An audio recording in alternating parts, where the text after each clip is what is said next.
Hi, my name's William Schubert, and I'm here at the Scranton coal mine. My subject is child labor, and I'm dressed up as a breaker boy. A breaker boy is someone who goes down in the mines and takes the coal out of the mines and brings it back up here to be separated by other breaker boys. Breaker boys also separate the shale from the coal. A kid's childhood in the 1800s was terrible and called for them to work as millers, factory workers, crop pickers, breaker boys, and coal miners. The age that you would start at working was around 5 or 6. A day's work was long and could last from 10 to 12 hours. In fact, you would think that they got paid a lot, but they didn't. Their salary was only 1/3 of an adult's, which was only about 40 cents. Even with that low of a pay, they had to give all their money to their parents to pay the bills.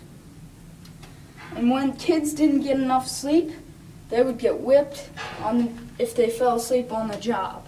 And if they didn't get enough sleep, they could die from exhaustion. And many of these kids that worked in mines they didn't have good education. Child labor lasted long. It was a little over a century of time and was from the early 1820s to the late 1930s. There was a law on child labor in the 1830s that said a child must go to school at least 3 months of the year before working. That law really didn't have much effect on child labor.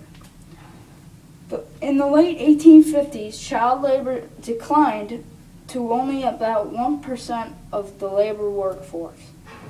In the 1860s and 70s, the workforce of child labor stayed down and then rebounded in the 80s.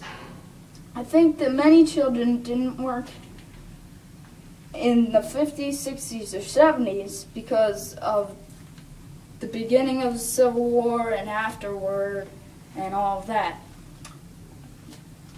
Throughout the 90s, child labor stayed strong, but made conflict in many states.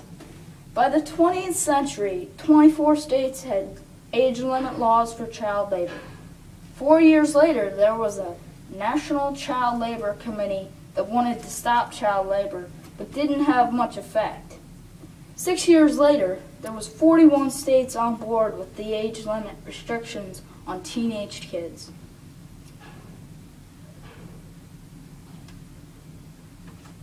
The Keating-Owen Act of 1960 prevented shipments of goods by 14 and under.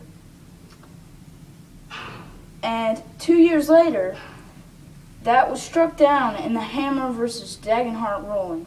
After Hammer versus Dagenhart struck down the Keating-Owen Act, the federal government came up with the Pomeranian Amendment of 1918.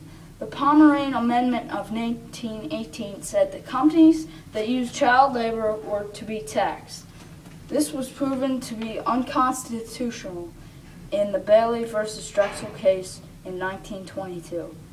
2 years later, the Senate passed an amendment banning child labor, even though it wasn't ratified by enough states yet. The Fair Labor Standards of 1938 prohibited all full-time employees under 16, and child labor finally came to an end. And I gotta go, so see you later. That'll work.